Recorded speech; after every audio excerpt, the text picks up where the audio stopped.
আসসালামু আলাইকুম প্রিয় শিক্ষার্থীরা, এখন আলোচনা করব উপেক্ষিত শক্তির উদ্বোধন। এই প্রবন্ধটির আমাদের যে অনুশীলনী সৃজনশীলটা আছে সেই অনুশীলনী সৃজনশীলটা নিয়ে ফার্স্টে দেখো ক, ব্যক্তির সমষ্টিকে এক কথায় কি বলা যায়, অথবা আমাদের দেশে জনশক্তি গঠন হতে পারছে না কেন।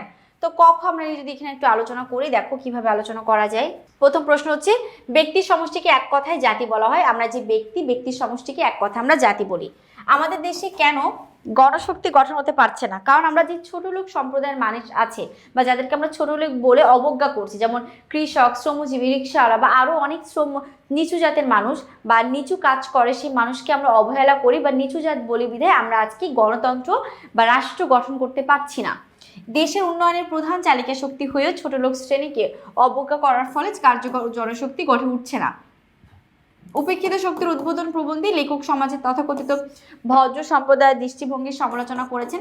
তারা পতিত, চণ্ডাল ও শ্রমজীবী মানুষদের তুচ্ছ জ্ঞান করে ছোট লোক বলে অভিহিত করেন।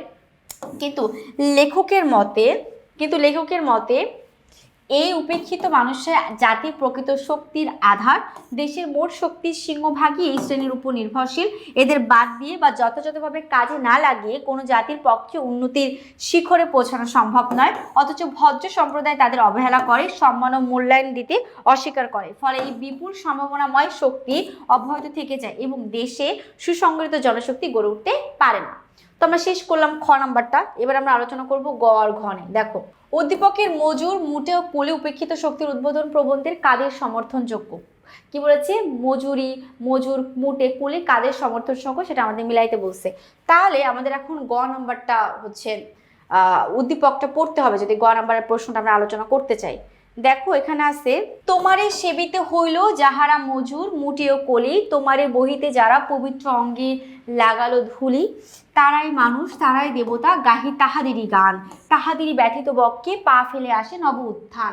উদ্দীপকে বলেছে যারা বড়লোক মানুষকে সেবা করতে গেল, যেমন মজুর, মুটে, কুলি, এক একজন এক এক পেশার মানুষ, তোমাদের বইতে মানে তাদেরকে গঠন করতে যাদের পবিত্র শরীরে লাগলো ধুলি বা ধুলা, তারাই মানুষ, তারাই দেবতা, গাহি তাহাদেরই গান। অর্থাৎ যারা ছোট জাত, নিচু জাত, যারা কষ্ট করছে, খেটে খাচ্ছে, তাদের জীবন নিয়ে বা তাদের কথায়, তারা যে কষ্ট করছে তাদেরকে যেন আমরা দেবতা ভাবি বা মানুষ ভাবি, তাদেরই গান গাই। তাদের বুকে কষ্ট ফেলে আজকে নতুন নব উত্থান আসে। উদ্দীপকটা বুঝলাম। আমাদের গ নাম্বার প্রশ্ন করেছে, উদ্দীপকের সঙ্গে আমাদের কোন চেতনার মিল আছে ছোট আমাদের প্রবন্ধের মধ্যে, সেটা একটু আলোচনা করো। দেখো আলোচনা যদি করি, উদ্দীপকের মজুর,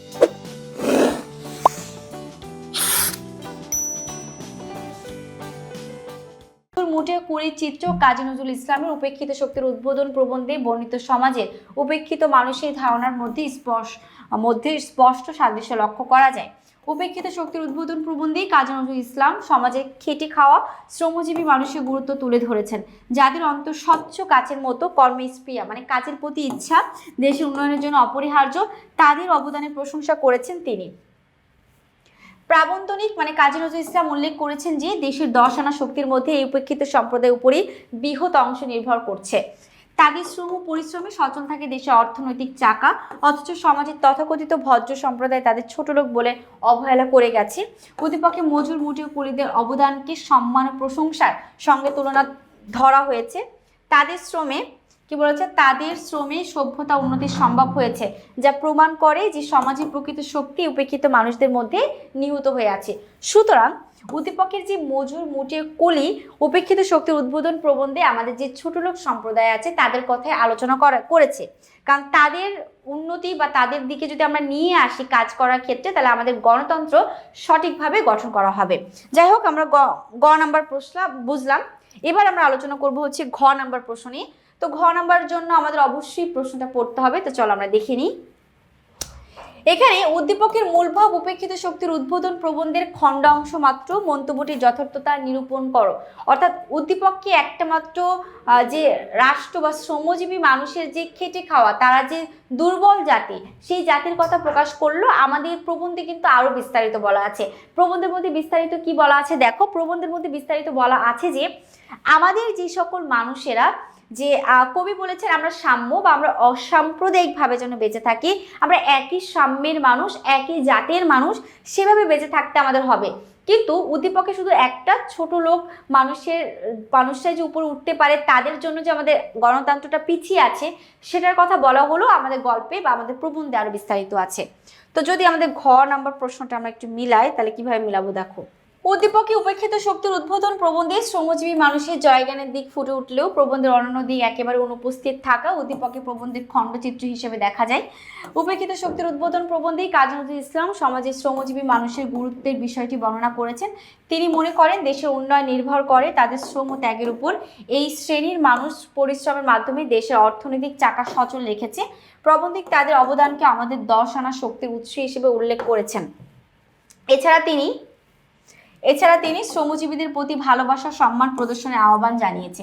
উদ্দীপকের কবিতা অংশে শ্রমজীবী মানুষের অবদান ও আত্মত্যাগকে শ্রদ্ধার সঙ্গে তুলে ধরা হয়েছে। তারপর দেখো, কবি সমাজের বৃহৎ উন্নয়ন যজ্ঞে তাদের গুরুত্বপূর্ণ ভূমিকা স্বীকার করে জয়গান করেছেন। তবে প্রবন্ধে যেমন উপেক্ষিত মানুষকে ভালোবেসে বুকে টেনে নেওয়ার প্রস্তাব এবং তাদের যথাযথ মূল্যায়ন, উদ্দীপকের সেই দিকটি অনুপস্থিত। ফলে উদ্দীপকটি উপেক্ষিত শক্তির উদ্বোধন প্রবন্ধের খণ্ডচিত্র মাত্র। এই বিবেচনায় প্রশ্নোক্ত মন্তব্যটি পুরোপুরি যথার্থ। আশা করছি তোমরা সকলে বুঝতে পেরেছো। আজকের ক্লাসটা এই পর্যন্তই। সকলে ভালো থেকো, সুস্থ থেকো। আল্লাহ হাফেজ। আসসালামু আলাইকুম।